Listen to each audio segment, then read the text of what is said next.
All restarts are double file. Here we go. And I like that, Mike, especially in a race like this. Oh, the 18 didn't go, Darrell. Trouble for Mark Davis, and they're really stacking up around him. That could be trouble. Well, I don't know what happened. Maybe he missed the shift, Mike, on that start because the car's now back up to speed. But, boy, that put him in a deep hole. Well, he lost 6 spots on the initial start. There's something about that car that just doesn't come up to speed quickly. It's got to be a gearbox issue because once it gets going, it takes right on off. I mean, he's passing cars pretty easily now. Speaking of passing, second place is the race right now. Mike Duncan's trying to hold it. Joey Logano on the inside, and that Joe Gibbs number 20. Now, this is what you got to like about this joint right here. That 20 car on the bottom, a 9 up on the top, 16 up there. And look at him, drag race down the back. Now, into the turn, the 20 will get a little advantage, and then the 9 fights back on the outside. It just makes for exciting racing here. I'm surprised to see Sean Case running off like this. He told me this afternoon that his race strategy was going to be to run at his pace and only his pace. He wasn't going to run terribly hard at the beginning of this thing. If he had to, he was going to drop back no further than 7th, but he was going to save the car. He is saving nothing at all. Well, maybe this is his pace, Dick. If it is, everybody else is in trouble.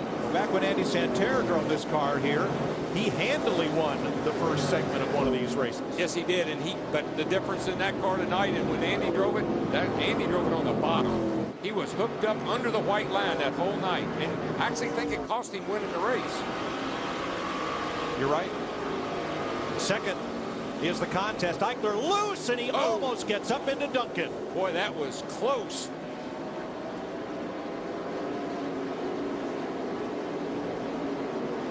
Eichler in that 16 won here. This West Series came here in the middle of the summer. He led more laps than anybody else, won the race, so he surely knows how to win here. Let's show you what happened to Brian Eichler in the 16 right here. This is what happens when you run the bottom like this. You just pinch the car down. You need the whole track to drift up, but the 9 was there, had to cut it a little hard. He got out from under him. Duncan in that 9 car, long associated with Lucas Oil. Tonight's the last night. We'll see Lucas on the side of that car. Duncan looking for a new sponsor for next year. Brian Foster coming on the outside of the 66 of Justin Lofton. They're racing back at 16th position. It is all stacked up back there, Mike. Tim Woods right behind them in the 54. And also the 5 of Eric Harden, the yellow car. In that 9 car, Duncan, in that Bill Sedgwick, and he the crew chief on that car? Bill Sedgwick, the crew chief. Whoa, 4 wide. Darrell, look at this. 4 abreast going into the corner. They can do it, buddy.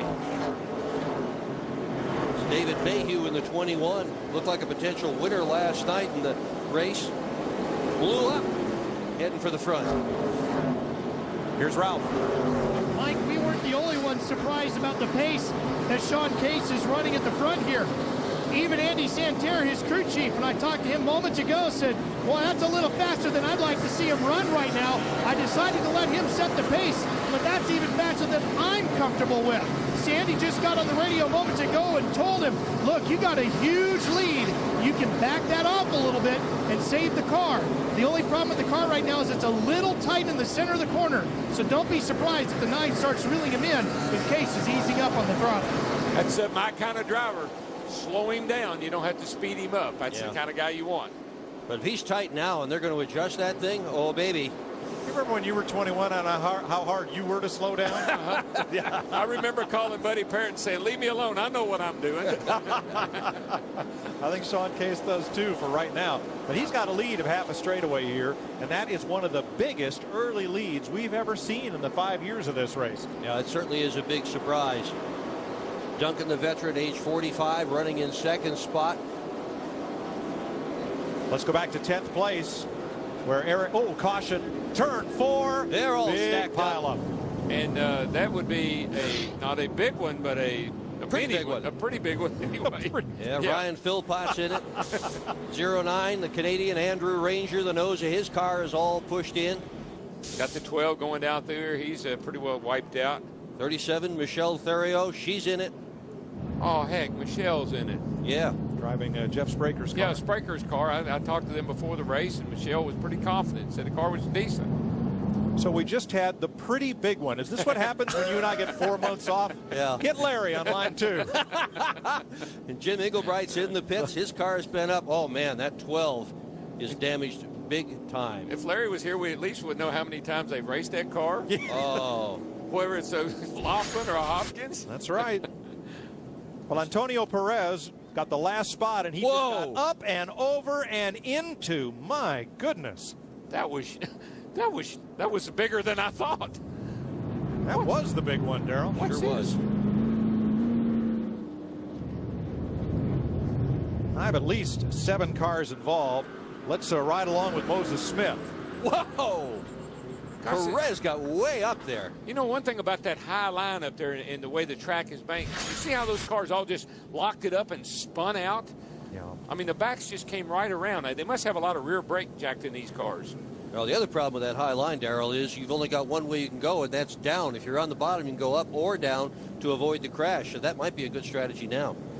That is the remains of the car of Antonio Perez, who last night earned the last spot in the field on the last lap, and tonight may be the first car out of the race.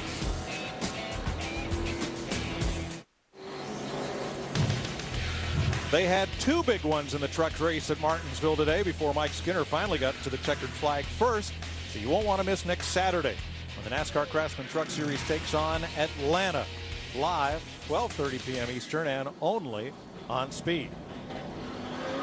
Getting set for the restart, Sean Case has led every lap. Now Mike Duncan's alongside. Eichler and Logano row 2, Sellers and Smith, Kovaluk, McDonald, Lynch and Berry the top 10. Green flag. This top 10 is pretty predictable, Mike. These guys they've been here, they know the racetrack, they really get around here well. No big surprise at the guys that are up front right now.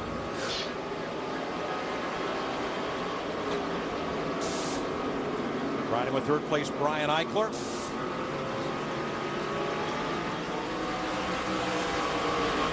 As we cross 39 laps, Mike Duncan in the 9, chasing 21-year-old Sean Case from Pelham, New Hampshire. Who we have just learned can run the bottom as well as the top. I'll tell you what I like about the 44 car, though.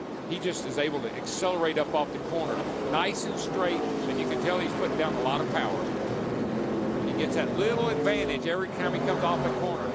Ooh, who was that getting real loose on the bottom? That was Johnny Borneman in the 8. And they were 3 deep coming off turn 2. He was battling Stephen Berry for 10th. And we're right in the midst of that battle with Eric Richardson. Just ahead, the 81 of Brett Thompson from Idaho. There they are. 6 cars under a blanket.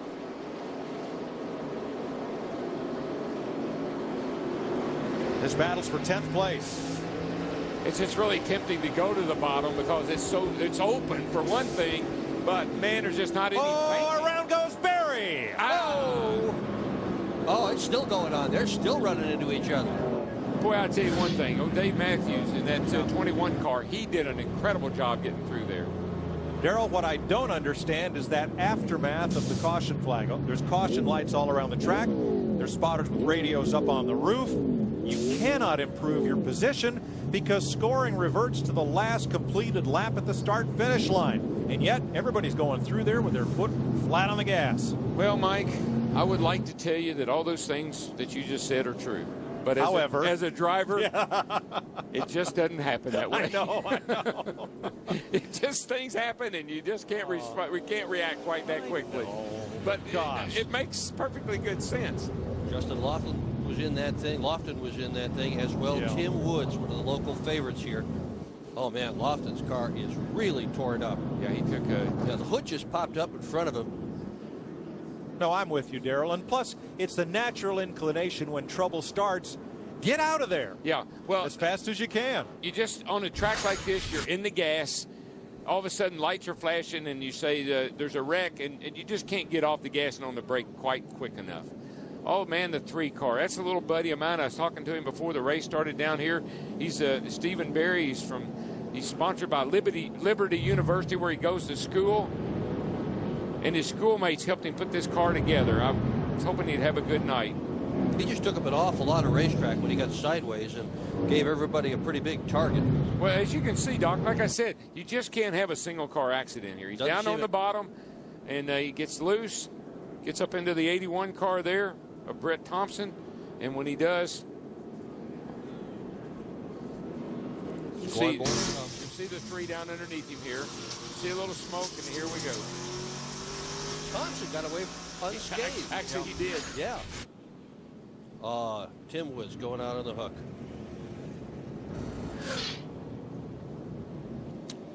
Tough break for the Chino Hills Ford. Woods has run well in these events these last few years, but hasn't had the finishes he'd like. Sean Case is still our leader.